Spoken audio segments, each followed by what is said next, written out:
সংস্কার কি নির্বাচন, সংস্কার কি ভোটের তারিখ, সংস্কার কি ব্যালট বাক্স আর ক্যামেরার সামনে দাঁড়িয়ে দেওয়া বক্তৃতা? না, এগুলো সংস্কার নয়, এগুলো কেবল ক্ষমতায় যাওয়ার রাস্তা পরিষ্কার করার নাম। আসল সংস্কার কি জানেন?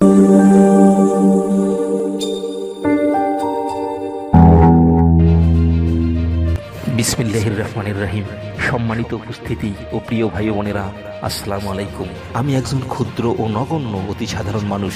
সংস্কার কি সেটা আজকে আপনাদেরকে বুঝিয়ে দেওয়ার জন্য হাজির হয়েছি।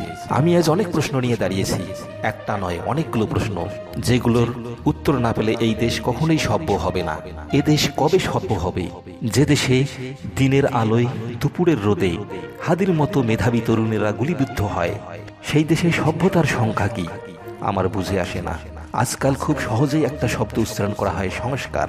কিন্তু আমি জানতে চাই, সংস্কার কি নির্বাচন, সংস্কার কি ভোটের তারিখ, সংস্কার কি ব্যালট বাক্স আর ক্যামেরার সামনে দাঁড়িয়ে দেওয়া বক্তৃতা? না, এগুলো সংস্কার নয়, এগুলো কেবল ক্ষমতায় যাওয়ার রাস্তা পরিষ্কার করার নাম। আসল সংস্কার কি জানেন? আসল সংস্কার হলো এই দেশকে খুন মুক্ত করা, গুম মুক্ত করা, ধর্ষণ মুক্ত করা, চোরা কারবারি মুক্ত করা, ভেজাল মুক্ত করা, দুর্নীতি মুক্ত করা।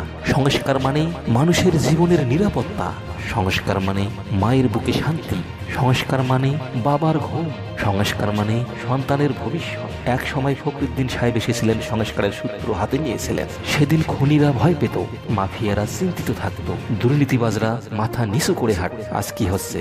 আজ সবই উল্টো দৃশ্য। আজ খুনিরা প্রকাশ্যে হাঁটে, আজ মাফিয়ারা বক্তৃতা দেয়, আজ দুর্নীতিবাজরা নৈতিকতার পাঠ শেখায়। আর যখন তরুণেরা প্রশ্ন তোলে, তখনই বলা হয় ওরা তো ছাত্র, ওদের হাঁটুর বয়স, ওরা রাজনীতি কি জানে, ওরা রাজনীতি কি বোঝে। আমার প্রশ্ন, রাজনীতি কি কেবল ক্ষমতার খেলা? রাজনীতি কি কেবল লাশের ওপর দাঁড়িয়ে ভাষণ দেওয়া? রাজনীতি কি কেবল চুক্তি আর ভাগ বাটোয়ারা?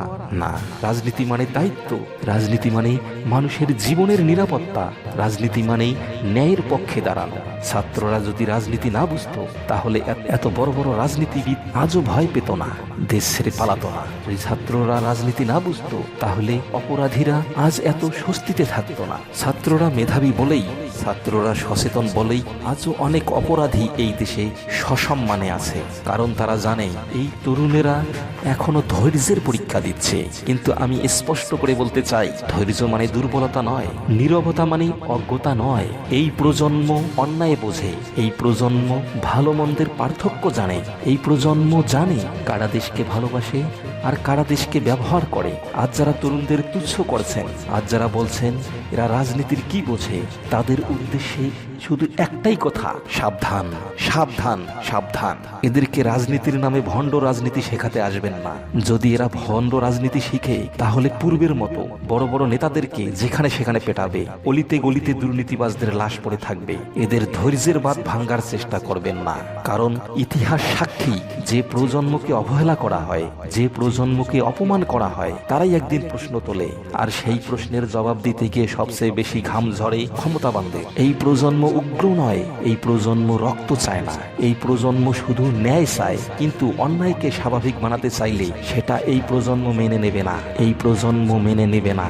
শেষে আমি একটা কথাই বলবো, এই দেশ বাঁচবে ভাষণে নয়, এই দেশ বাঁচবে বিচারে, এই দেশ বাঁচবে ক্ষমতায় নয়, এই দেশ বাঁচবে ন্যায়ে। যেদিন অপরাধী অপরাধী হিসেবেই পরিচিত হবে, যেদিন মেধাবী তরুণদের জীবন নিরাপদ হবে, সেদিনেই আমরা বলবো হ্যাঁ, এই দেশ সংস্কারের পথেই হাঁটছে। জনগণ সংস্কার কি তা বুঝেছে। ধন্যবাদ সবাইকে।